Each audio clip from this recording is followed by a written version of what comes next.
Hey guys, welcome back to DASKA Discusses.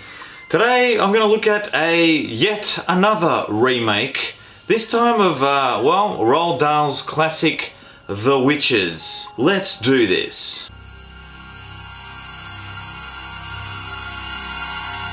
Now, I remember as a young kid, The Witches came out in the early 90s and it starred Angelica Houston. And I tell you what, back then, I used to love reading Roald Dahl, you know, Charlie and the Chocolate Factory. The Witches was a classic kids novel. Quite creepy as well, and the original movie was pretty creepy. Let's talk about this remake starring Anne Hathaway, Octavia Spencer, and Stanley Tucci.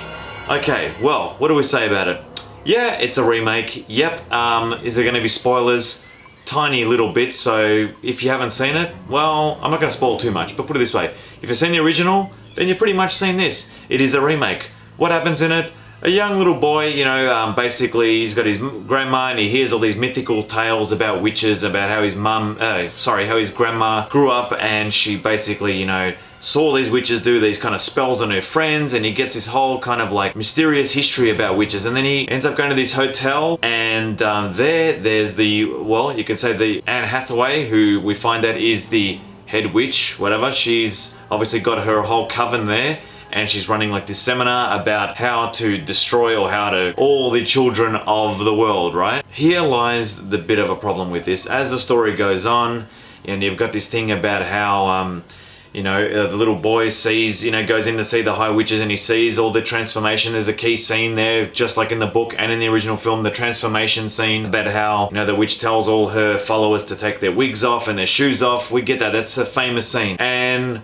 well, the little boy gets turned into a mouse with another kid, and then they do something a bit different to the original. They add like a kind of like a subplot for another child in it, which I'm not going to get into, but how do I put this? I really didn't enjoy this. Now, is it because I like the original more? Possibly, yeah, because every time while I was watching it, I'm like, oh, I can't believe I did that, and in the original that was so much better. The actual film itself, I found quite boring and not really scary at all. Anne Hathaway's performance, let's talk about that, because that's been a big part of all the trailers. You know what? I love Anne Hathaway and a lot of the works that she's done, but in this, it's really hit and miss. Her as the Grand High Witch, I think in some points of the film, she's really menacing and quite scary. And then at other points, you just kind of laugh at her accent. I don't know what she's trying to be. It sounds Russian, Swedish, British. It's like a bit of a mixture of like some sort of James Bond femme fatale villain. It's a bit all over the place. And I think that kind of is a problem, because with that weird kind of accent, I think the other problem is that the use of special effects. Now, what I really liked about the original was that a lot of it was done in camera, prosthetics, fake noses, masks, etc. With this, a lot of it's down to CG, and it kind of, Anne Hathaway, when she kind of like turns into the Grand High Witch and she transforms, her smile reminds me a mixture of like something from Mortal Kombat, like Baraka. It looks fake, it looks cheesy, but apart from that, the rest of Stanley Tucci's role is quite small. I remember in the original Rowan Atkinson, I think he had a more superior role and he was funnier. It's Mr. Bean, of course.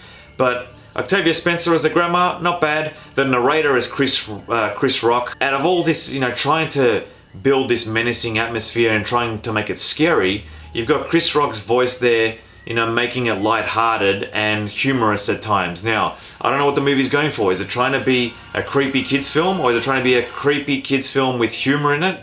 It just doesn't work. The humor doesn't work. And, when they turn into mice, yeah, there's a few funny bits there, but overall, I didn't really enjoy it. It's just a real shame how, like, there's this, during this Corona period where there's, like, not many movies coming out of the cinemas, and then this gets, like, pushed and pushed and pushed, and it comes out and it's just it's like a real big letdown for something that Roald Dahl wrote. Now, I can say the same thing about Tim Burton's Charlie and the Chocolate Factory. I wasn't a huge fan of that either. Maybe I'm just a big fan of the originals, I don't know, but you know what, they should have just left this alone.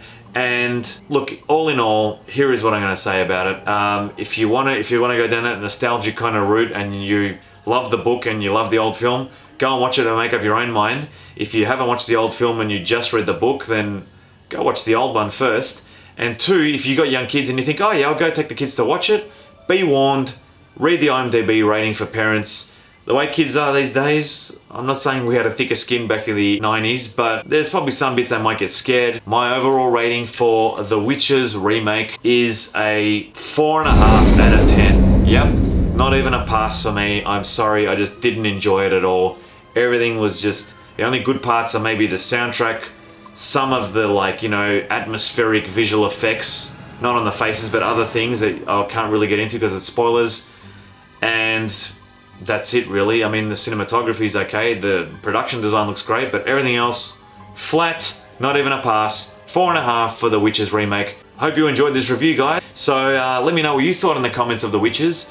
Hit the like button if you like this video, and of course, if you want to stay up to date with my videos, please hit the subscribe button, and I'll see you guys on the next episode of DASKA Discusses.